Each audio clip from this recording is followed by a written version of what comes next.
Welcome to Knicks Home Court with your host. My name is Greg Armstrong. This is episode number 90. So the Knicks get crushed by the Denver Nuggets, and don't make no mistake, they got crushed. That old fake comeback, by now you should be used to it. They got crushed. Comeback ain't complete until you take the lead, damn it, or at least tie the game. And none of that took place.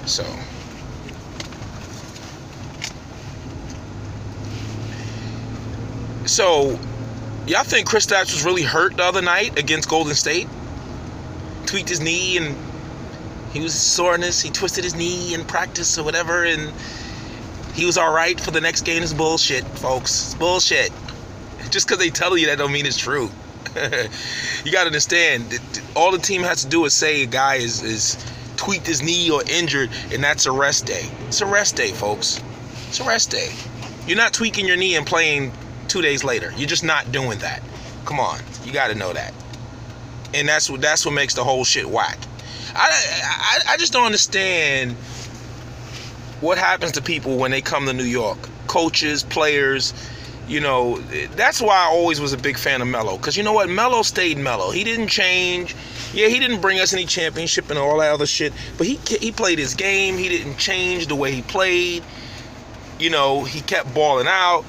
Players come here and coaches come here and people come here and they just get strange. And I think Hornacek, he's not the same coach he was in Phoenix. And maybe, it's very difficult sometimes with a coach because you don't know what's running through their mind. You don't know if, hey, I'm trying to keep my job. I'm trying to develop. Put it like this. I bet if Jeff Hornacek had a 5-year, like if the Knicks just turned around and said, I'm going to give you a 5-year deal, whatever the pay is, but I'm a 5-year deal. I don't say whatever, but 5 year for, I don't know, 18 million, whatever. I guarantee he would probably coach a little different. Because he'll know he'll have more time. Maybe he'll develop the youngsters, things like that. So, that's everything in a nutshell.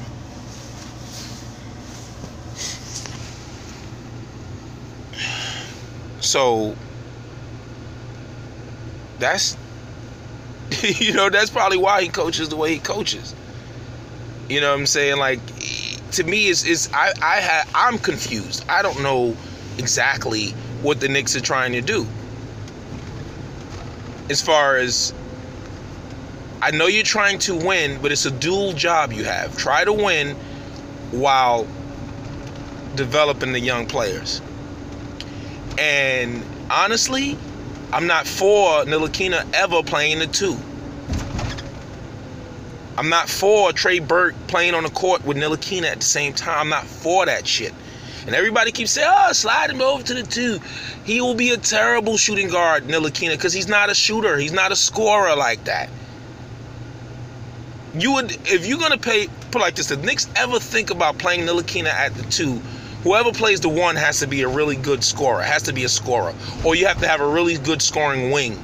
Because, that's why I know, and I've been said this a long time ago, Jeff Hornacek preaching his defense shit, he's out of his depth. That's not his style. Don't get me wrong. I'm not saying he's doing it to impress anybody. Maybe he had an epiphany. He's like, I want to be a defensive first coach. And it's so funny how, I hate to say this, and I love defense. It's good to play defense, but the NBA is offensive league now. They just got 130 scored on them. But you're playing defense, right? Defense first. Lance Thomas, Get the fuck out of here, dude. You got weapons on your team. The Knicks need to be getting up and down the floor, utilizing Kristaps' athleticism, utilizing Frank's length in the open court, which never gets done. They need a more wide open offensive system.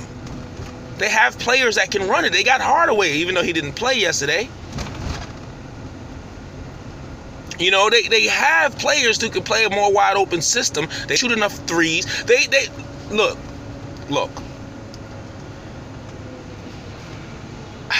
I don't even know how to put it. All right, if the Knicks played a more wide open system, they might lose more games. They probably will lose more games, because the thing about all right, see, the thing about moving the ball like the Knicks try to do, it also takes time off the shot clock. It slows the game down. You know, it gets the team into a rhythm. You can do that same thing in a wide open game. It doesn't have to be that kind of system that the Knicks are running.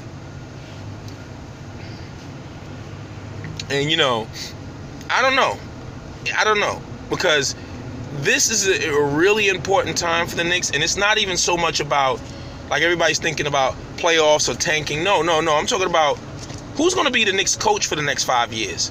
Because now this is the decision that's coming into play, is going to come into play next. This is the first, second major decision for Perry to make, because he traded Melo. So this is a major decision. And by the way, you see Oklahoma City is 28-20. I told you they're gonna be good, man. You're not gonna put those 3 All-Stars on one team and they're not gonna be good. You're not gonna put 3 really good players on the team and they're just gonna suck the whole year. It just takes time, but good players, they'll get it together, and cream always rises to the top. There's no doubt about that. I'm hitting y'all with the early morning cliches. But now is the time to start really scrutinizing Jeff Hornacek and make a decision on the future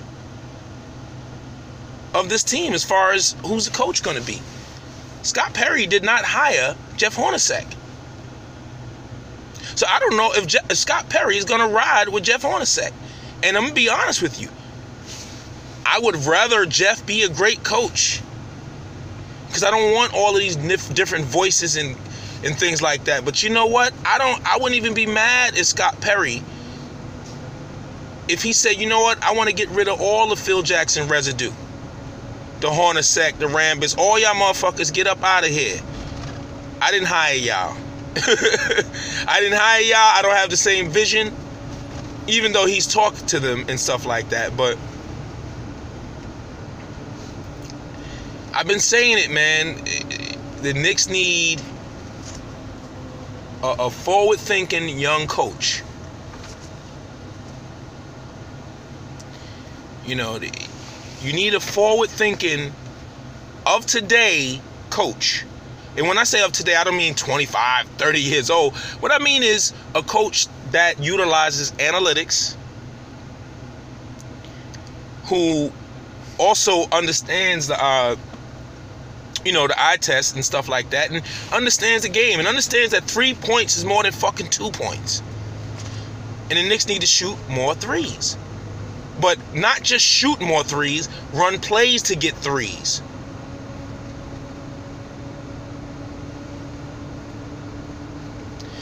You know, I mean, this is the thing, man, because this we gonna be a defensive team. What are they trying to get back to the 90s Knicks? It's just the best defensive teams are giving up at least 99 points still. Now, I don't really know who's the best defensive team in the league. I haven't looked it up. But trust me, it's not going to be 89 points. It's not going to be like yesteryear. You're still going to give up near to 100 or 100 points every year. I mean, every game. You're going to, regardless. And how do you overcome that? You have to shoot more threes. You have to open the court up. You have to be an offensive juggernaut in today's NBA. Even Popovich changed to that. That's why they shoot a lot of threes. You know? I'm just saying. So when I look at it, when you look at the top teams, just tell me, are they offensive or defensive teams? What would you consider them? Golden State, offensive or defensive team? Yeah, I know they play defense, but you can't tell me they're not an offensive team. Houston Rockets, the second best team in the league. I don't even need to answer that question. I think Boston Celtics plays defense. I think they're a good defensive team. I think they play a lot of D, but they have a lot of weapons on offense as well. And they utilize a 3-point shot like hell. So does Cleveland.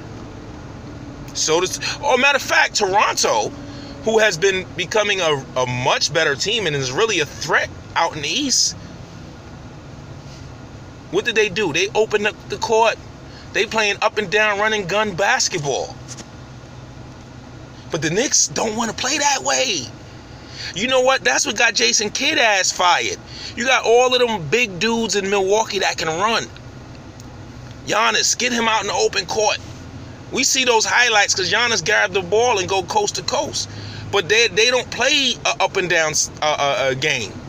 They played a half-court game and an old-school game. That shit don't work in today's NBA. And I know it's very hard for a lot of these coaches. Think about the coaches who's pushing that shit.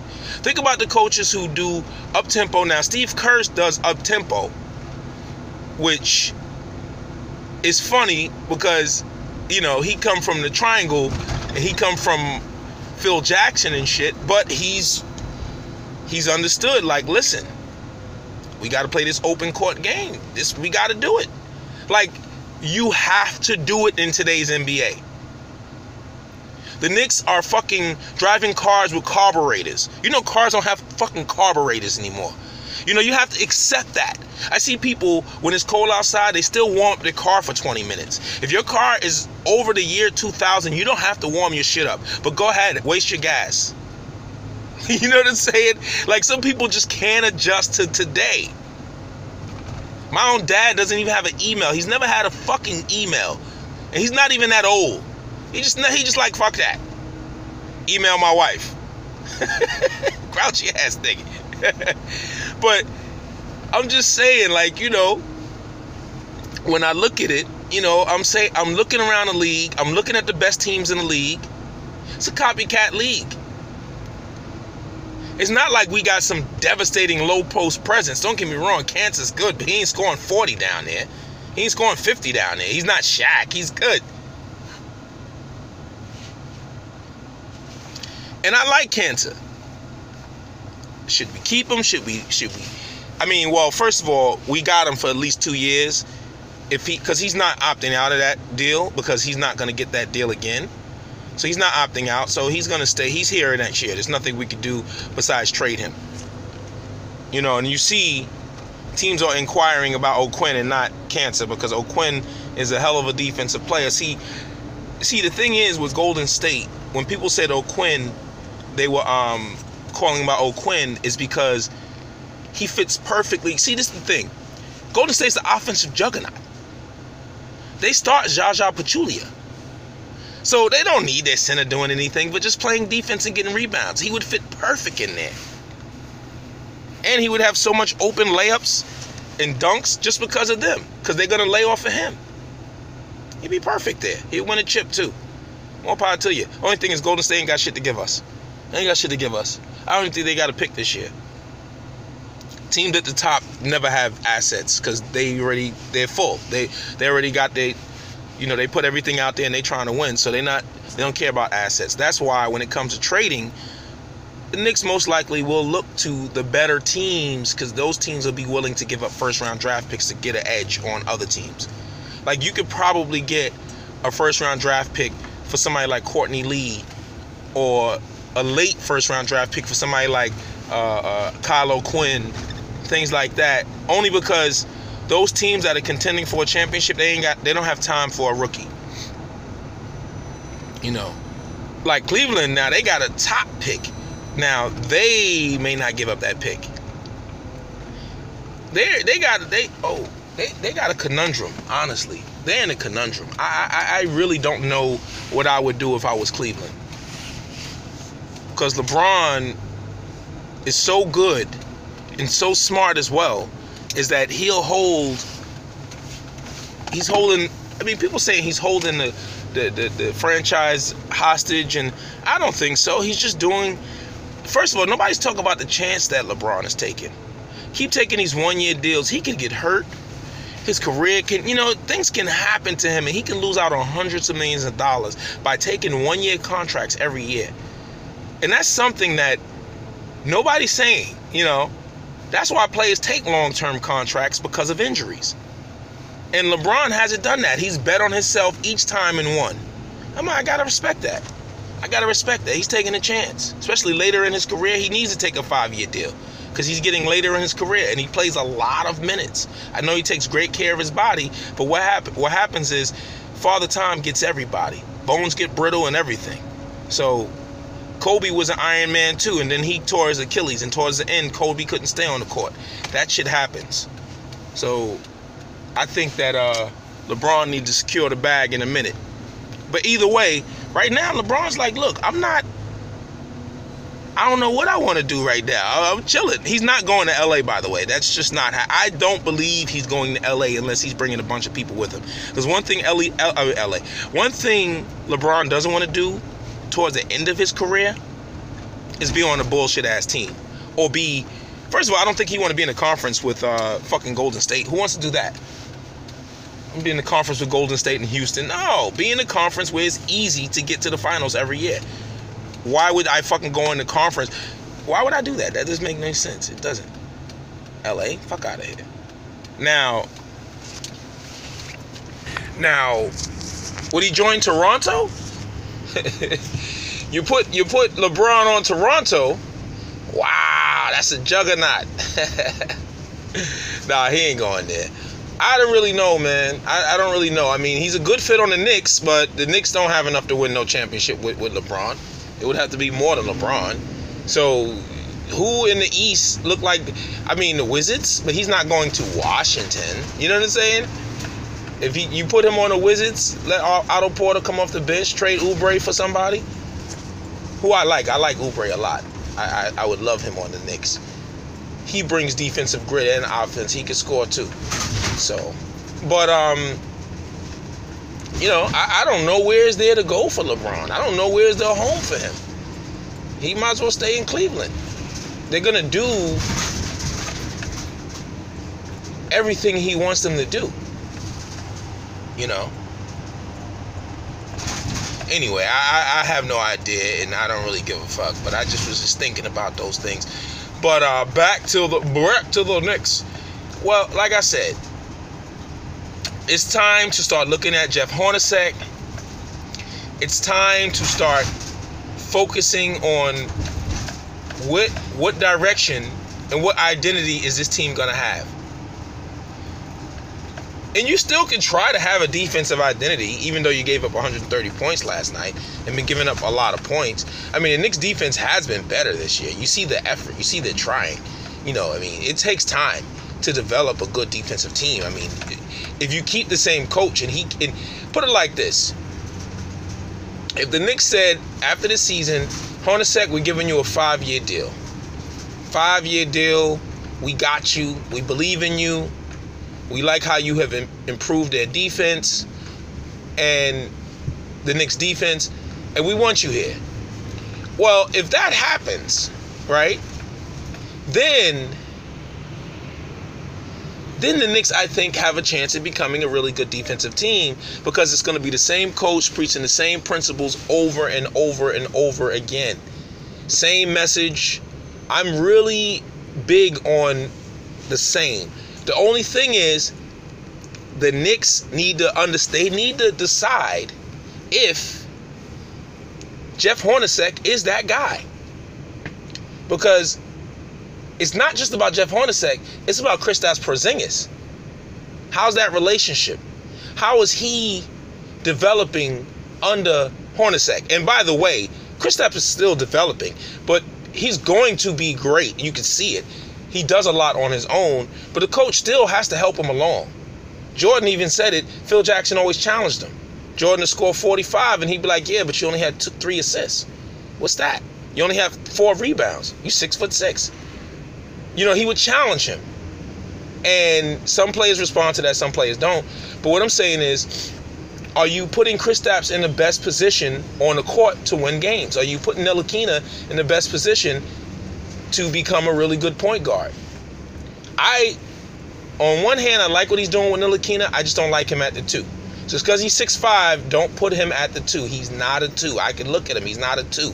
Let me tell you something. Shooting guards have a completely different mentality than point guards. It's a completely different mentality. That's why I've always told people, that I've always thought that Oklahoma City should have brought in a point guard, like a big point guard, like a 6'4" point defensive point guard, and move Russ over. With the Knicks, the Oklahoma City should have done a long time ago is similar to what Miami Heat did before. Get a Mario Chalmers who could shoot threes and play defense, and you put Russ to the 2 and just let him score 50 a night because he could easily do it. He's a shooting guard. He's been a shooting guard. A lot of these guys are shooting guards. Back in the days, a guy like Russell Westbrook wouldn't have a position in the NBA.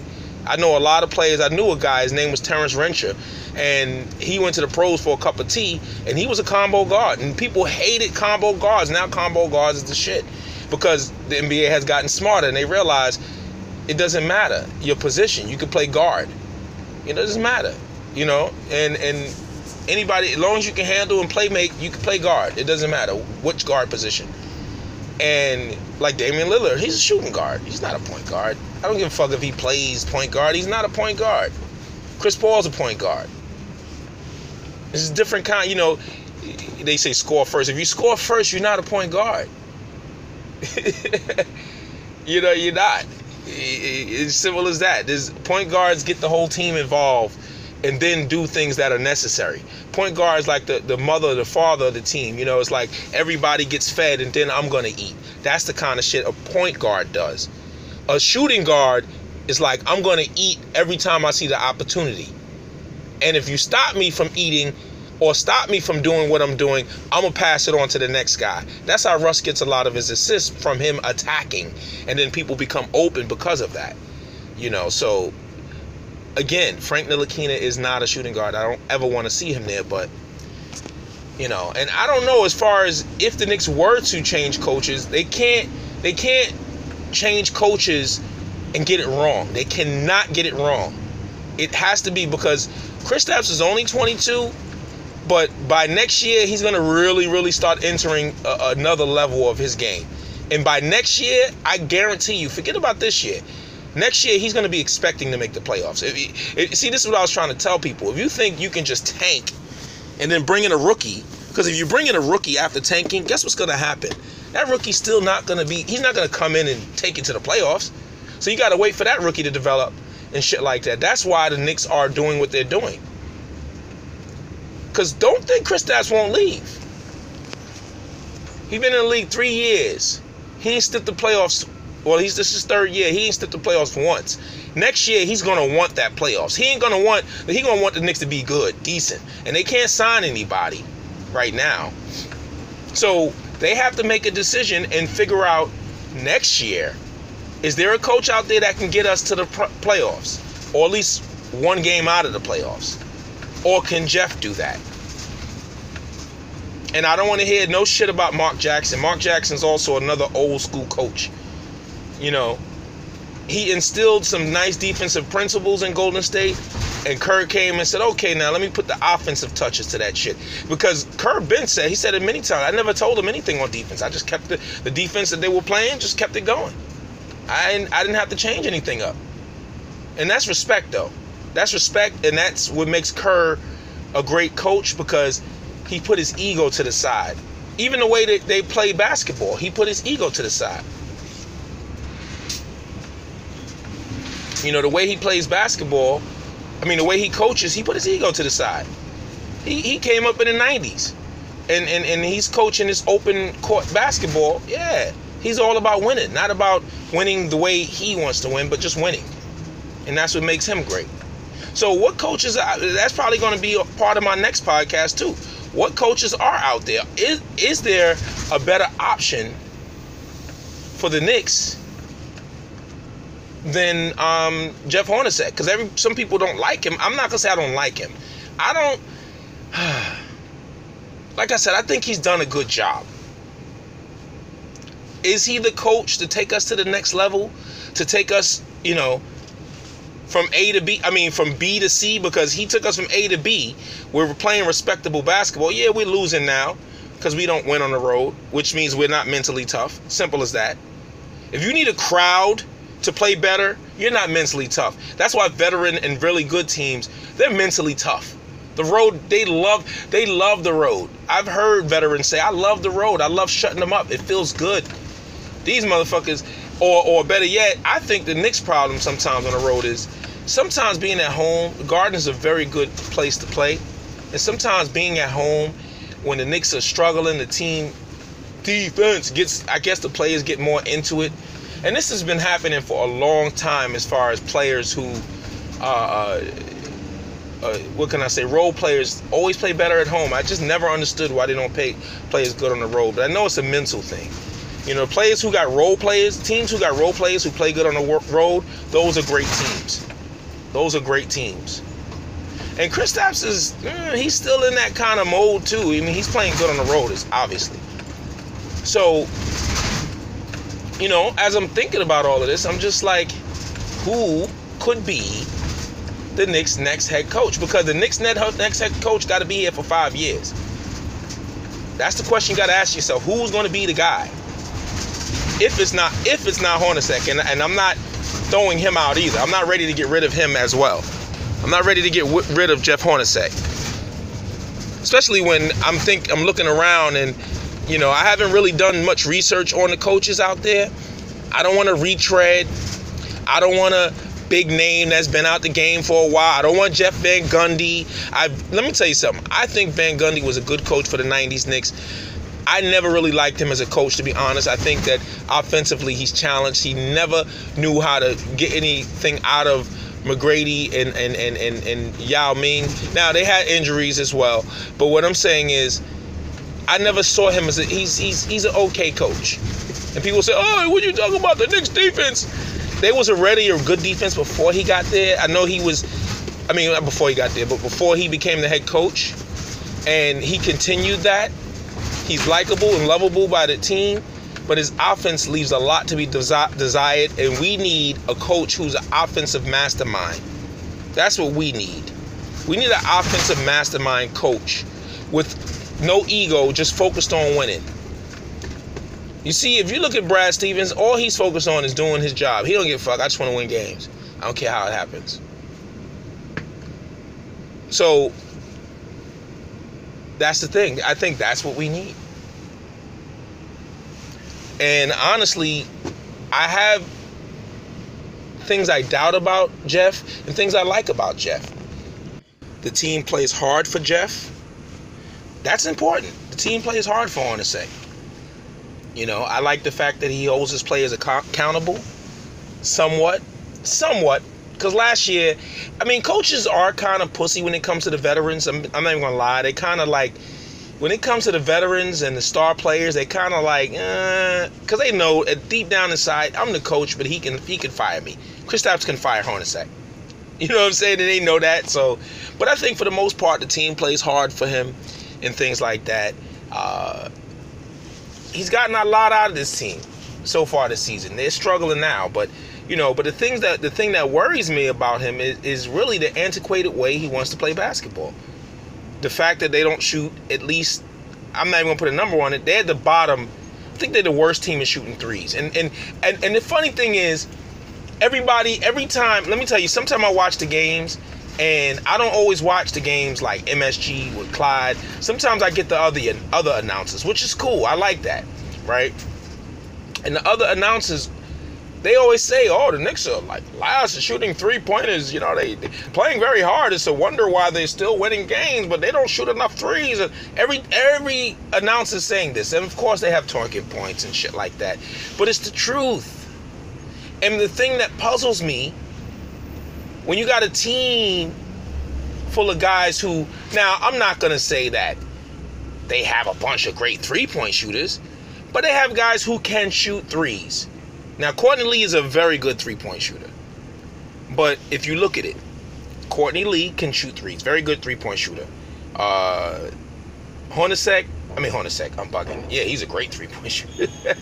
Tim Hardaway Jr. is a good three-point shooter. Porzingis is a good three-point shooter. Doug McDermott, above average at this point. I'm not even going to say he's great because he's been missing every damn thing. You know what I'm saying? We have guys who can shoot threes. And it's so much. First of all, it's not so much of having elite three-point shooters. It's about getting open threes. And most NBA players can hit open threes. As simple as that. The Knicks need to, so that's where I'm worried if he's going to be our coach for the next 5-6 years. You know what I'm saying? That's what worries me. So folks, chime in on your comments. Tell me what you think. If you think that we should bring Jeff back for the next 5 years. Because again, they don't let coaches coach on that last year of their contract. They never do that. Either they fire them or they renew their contract. Or if a new regime comes in, sometimes it's, sometimes they, what can I say? Sometimes they'll, let the coach ride out that last season, but they never let coaches coach on a last year. And that's because players already know they run the game. If the coach is on the last year, they're not listening to them, especially in the second half of the season if the team is not great. The team is great and vying for something, then the players. Right now, this part of the season right now is when you really need to watch the coaching closely, and you really need to watch the Knicks closely, because they're losing a lot of games. And when you start losing a lot of games, players start moping, people start doing what they want to do. They start thinking about the off season. They start, their attention just goes elsewhere. And that's the whole thing. Their attention tends to go when that happens. So just wanted to put that out there. Just pay attention to the Knicks' body language, and are they still playing hard for Jeff when things are down? Are they fighting through that and shit like that? That's important too. That's important too. And it also shows the character of the team. And that's also, you want to know the character of people? Shit, be around in a sinking ship, you'll find out the real true character. When shit is going wrong, that's when you find out whose character is what. It's just simple as that. I hate to say it, but it's the truth. When things are good, everybody's good. Everybody's nice and cool. But when shit get tight, that's when you get the character. That's when you know who is who. And right now is a time where the Knicks can start evaluating these players based on how they playing. Are they still playing hard? Are they still, putting effort out there? And if Jeff can whip them back into a frenzy, if Jeff can get them back to 500, get them back to playoff contention, that's going to go a long way towards him remaining here. But like I said, and Perry can't tell him that, but like, dude, man, like, you're not running action for 3-point shots. You're not even trying to, it's just not a philosophy. It took them half the season to stop teams from shooting a bunch of threes, and they're still a terrible 3-point shooting team because they still, their defense is also equated because they are more worried about protecting the paint when most teams in the league are more worried about shooting threes. The Knicks are worried about protecting the paint. The Knicks got that covered. I always said it. The Knicks should be running every team that shoot threes, run them off of the 3-point line into the mid-range area. Give them that open shot, because in the NBA today, you can't stop players in the NBA. What happens is you can only make them take the shots that you want them to take, though. And the best players, you can't make them do anything. You know what I'm saying? So what you want to do as a defense is run the defensive players run the offensive players off the 3-point line, make them shoot off the dribble, which a lot of them are not good at. Make them shoot off the dribble in the mid-range area where it's a low percentage and not really a good shot. That's the Knicks, the shot the Knicks should always give up. And that's probably why the Knicks shoot so high, because I bet a lot of teams just say, give the Knicks the mid-range shot. Give the Knicks the mid-range shot. They'll be happy with that. If the Knicks come out shooting 5 for 5, they scored 10 points. Right? 5 for 5. If another team shoots 3 for 5 and his 3-pointers, the score is 10-9. It's just simple, man. It's just simple. It's not even, come on. Simple mathematics, folks. Just simple. So that's what I'm thinking about when I think of Jeff Hornacek. Should he be here for the next 5 years and stuff? In entering the prime of Kristaps's career. Anyway, this brings us to the end of Knicks Home Court, episode number 90. I am your host. My name is Greg Armstrong, and I will speak to y'all later. Peace.